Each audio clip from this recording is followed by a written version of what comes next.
Welcome back to New Day Northwest. November is National Diabetes Month, and chances are you've probably known someone in your life who lives with this condition. It's important to understand the warning signs of this disease because management is key. Here to tell us more about diabetes is Nurse Educator Lisa Levinson from Overlake Medical Center. Welcome to the show. Thank you for being here. Thank you for having me. In light of this month, why is understanding diabetes so important? Understanding diabetes is important because you need to understand what you need to do in order to be able to most effectively manage it. Oftentimes you're told by your doctor you need to exercise, we need to eat a certain way, we need to take a medication, but if we don't understand why we're being told or asked to do something, why would we be doing it? Right. So really I think understanding is key in terms of driving greater outcomes. And I think that it's important because you were just telling me how severe this issue is in our nation. You said you were doing some research on pre-diabetes? So pre-diabetes right now in the U.S., 96 million people fall within that category, 18 and above, which is about 38% of our population. 38%? 38%.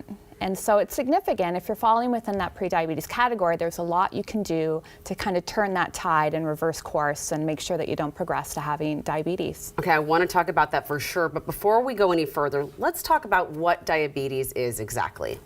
So diabetes is a metabolic disorder. There's primarily two types. There's type 1, which is an autoimmune process. At some point in time, a virus exposure, the body's immune system has basically destroyed the cells that create insulin or create and release insulin.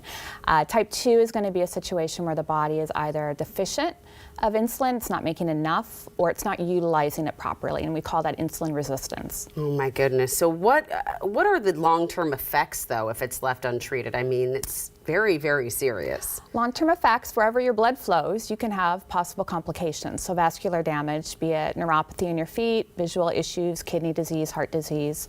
There's a lot of things that can happen, but there's no reason for any of it to happen. There's a lot that we can do right now to most actively manage it. So given that it is so severe, given that so many Americans are pre-diabetic, how do we know that something's coming on? Are there signs and symptoms we should be aware of? So when we're looking at diabetes, a lot of times folks will say, Lisa, I had no awareness. I didn't think I was sick. And then I went to the doctor and I had labs.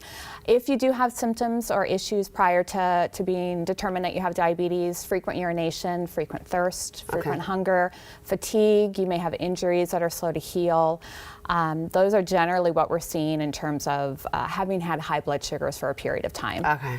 I gotta be honest, as I get older, I feel like I'm that way all the time. I feel like I gotta be all the time. I'm hungry and I'm always tired. So how can someone be screened for diabetes? So there's an A1C, the hemoglobin A1C test. It's checked generally every 2 to 3 months. It's looking at how much sugar is on your old dying red blood cells. And so it equates to an average blood sugar over the previous 3 months.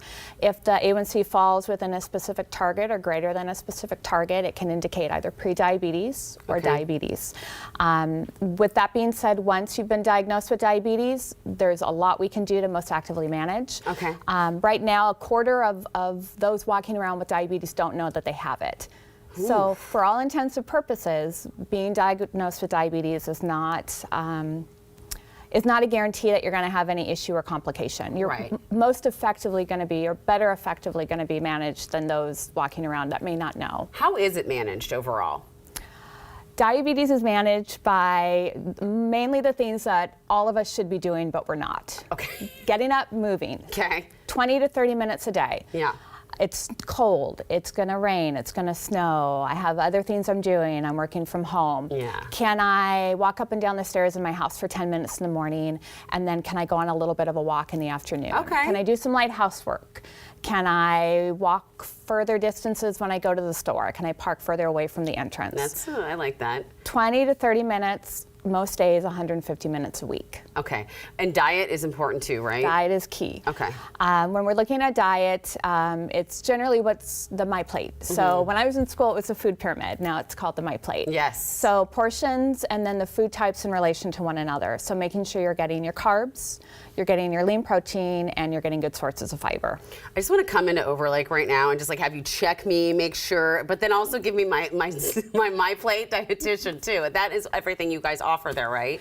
We do, and it's a team. with diabetes, it's continuous monitoring and assessment of what you're doing day to day to really empower the individual to know what they need to do day to day to manage their diabetes. My goodness, you have so much information. I am so glad that we got to talk to you today. It is important, and again, if you have any concerns or you want to learn more about Overlake Medical Center and what we've discussed today, just visit the website on your screen or New Day's website for more information. Keep track of your health, my friends. All right, we're going to be back with the author of a new book that's telling a remarkable tale, a real-life story of a 99-year-old Holocaust survivor. Stick with us. This portion of New Day Northwest is sponsored by Overlake Medical Center,